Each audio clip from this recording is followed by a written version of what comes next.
Nadie espera que un gigante desaparezca, menos aun cuando se trata de una mole de casi 270 metros de longitud, más de 46.000 toneladas de acero y la obra cumbre de la ingeniería naval de su tiempo.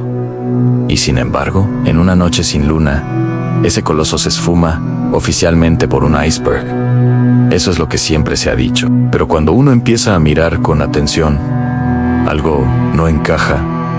Hay demasiadas señales ignoradas, demasiadas decisiones absurdas, demasiada prisa y un silencio inquietante. Mensajes de advertencia que no reciben respuesta. Barcos cercanos que no actúan. Documentos que desaparecen. Y un capitán veterano que, aun sabiendo que navega entre hielo, no reduce la velocidad. Porque el Titanic, vendido al mundo como insumergible, se dirige directamente hacia una zona letal sin frenar. Y entonces surgen las preguntas inevitables. ¿Por qué las bengalas no fueron respondidas? ¿Por qué se ocultó un incendio que llevaba días activo antes de zarpar? ¿Por qué ciertas versiones oficiales parecen construidas a posteriori y que ocurrió realmente aquella noche fue solo un accidente o hubo algo más? Porque esta no es solo la historia de un barco hundido. Es el misterio del Titanic. A comienzos del siglo XX, las grandes navieras compiten por dominar el Atlántico. Y en medio de esa carrera, aparece un magnate estadounidense al que llamaremos Jonathan Morgan. Un hombre con un plan ambicioso: hacerse con la White Star Line, una de las joyas británicas del transporte marítimo, y conquistar el océano, no con velocidad, sino con tamaño, lujo y prestigio, encargando la construcción de 3 gigantes: el Olympic, el Britannic y el Titanic. Una obra titánica que comienza en Belfast, donde miles de obreros trabajan durante años, día y noche, transformando la ciudad entera en una extensión del astillero. Y cuando en 1909 comienza a levantarse el Titanic, el objetivo es claro desde el primer día: crear algo sin rival, algo que impresione incluso antes de zarpar. El 31 de mayo de 1911, el Titanic se presenta al mundo ante más de 100.000 personas. Es el barco más grande jamás construido. Un palacio flotante, con gimnasios, bibliotecas, cafés, restaurantes de lujo y hasta una piscina. Un proyecto que ha costado más de $7,5 millones de la época. Una cifra que hoy equivaldría a cientos de millones. Y la élite mundial no tarda en reservar su lugar, atraída por la promesa de seguridad absoluta, respaldada por 16 compartimentos herméticos, diseñados para aislar el agua en caso de daño, y con ingenieros asegurando que el barco podría flotar, incluso con 4 compartimentos inundados. Una afirmación técnica que la prensa transforma rápidamente en un mito. El Titanic es insumergible. A bordo todo está organizado según el dinero en las cubiertas superiores.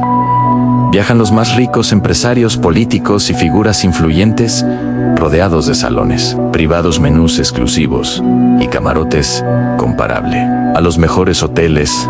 En niveles intermedios, la clase media acomodada, profesionales y comerciantes.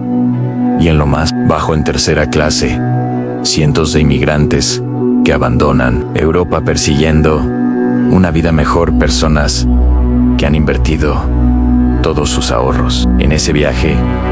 Mientras el barco puede transportar a más de 2.200 personas, pero solo cuenta con 20 botes salvavidas suficientes apenas para poco más de la mitad.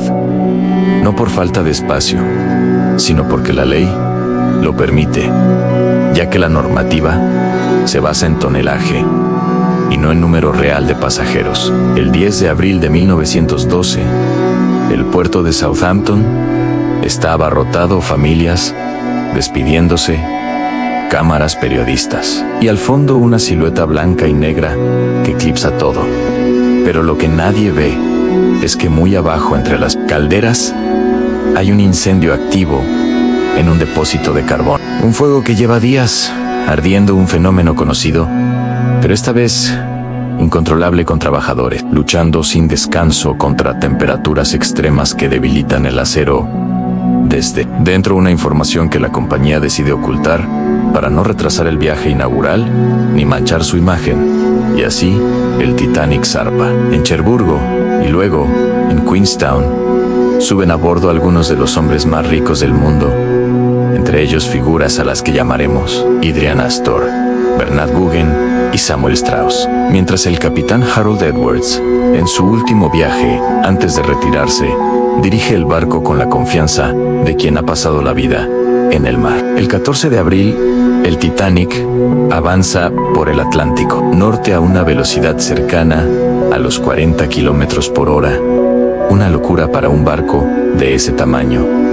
Y mientras el mar está en calma, la sala de radio empieza a recibir avisos, uno tras otro. Mensajes claros alertando de grandes masas de hielo exactamente en la ruta que siguen, advertencias que se acumulan durante todo el día, pero en el puente apenas se modifica el rumbo y la velocidad se mantiene, porque el Titanic es moderno, fuerte y supuestamente invulnerable. Cae la noche, no hay luna, la temperatura desciende hasta el punto de congelación y en lo alto del mástil dos vigías, a los que llamaremos Frederick Flynn y Reginald Cole, observan un océano negro, sin prismáticos, porque la llave del armario que los contenía se fue con un oficial reemplazado a última hora, dejándolos prácticamente a ciegas. Y aún así, permanecen atentos, conscientes del peligro. Mientras a pocos kilómetros al norte, otro barco, el Californian, permanece detenido entre el hielo, enviando una última advertencia que llega al Titanic, pero es ignorada por un operador saturado de mensajes privados de pasajeros. Una decisión que silencia la última alerta de la noche. 35 minutos después, a las 11:40, Frederick distingue una sombra blanca, gigantesca, justo delante. Suena la campana, se da la orden de girar y frenar. Pero un barco de ese tamaño no responde con rapidez. Y en menos de un minuto el casco roza el iceberg, no con un golpe frontal, sino con un desgarro lateral que abre la estructura en una zona ya debilitada por el incendio interno, permitiendo que el agua entre sin control. Arriba casi nadie lo nota. Algunos pasajeros recogen trozos de hielo y bromean, mientras abajo el barco ya está condenado. El capitán sube al puente, se inspeccionan los compartimentos y el ingeniero jefe, al que llamaremos Thomas Andrewson, lo confirma. 5 compartimentos están inundados, uno más de lo que el diseño permite. El Titanic se hundirá, es inevitable. Se envían señales de socorro, se lanzan bengalas que nadie responde a tiempo. El barco más cercano no actúa y el único que acude, el Carpathia, está demasiado lejos. Comienza la evacuación y la tragedia se despliega de forma desigual. Botes que salen medio vacíos, pasajeros que se niegan a subir porque el barco parece estable, tripulantes guiando con calma a primera y segunda clase, mientras en tercera reina la confusión, puertas cerradas, idiomas que no se entienden, pasillos interminables y una falta de información que cuesta cientos de vidas.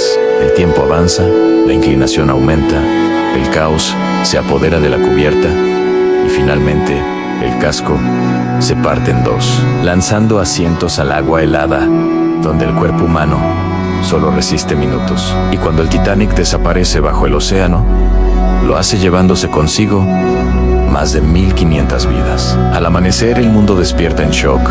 Comienzan las investigaciones. Salen a la luz los fallos, la falta de botes, los avisos ignorados, la velocidad irresponsable, la presión empresarial, los errores humanos encadenados. Y aunque surgen teorías de conspiración, intercambios de barcos, complots financieros y explosiones ocultas, las pruebas apuntan siempre a lo mismo: una suma letal de soberbia, negligencia y silencio, un sistema que priorizó prestigio y dinero sobre seguridad y vidas humanas. Más de un siglo después, los restos del Titanic siguen descomponiéndose en el fondo del océano, devorados lentamente por bacterias. Y cuando finalmente desaparezcan, no quedará nada físico que observar. Solo preguntas, documentos y una historia llena de huecos. por eso seguimos volviendo a ella, porque Sumayo Ere Misterio no es como se hundió, sino todo lo que se decidió ignorar antes de que ocurriera.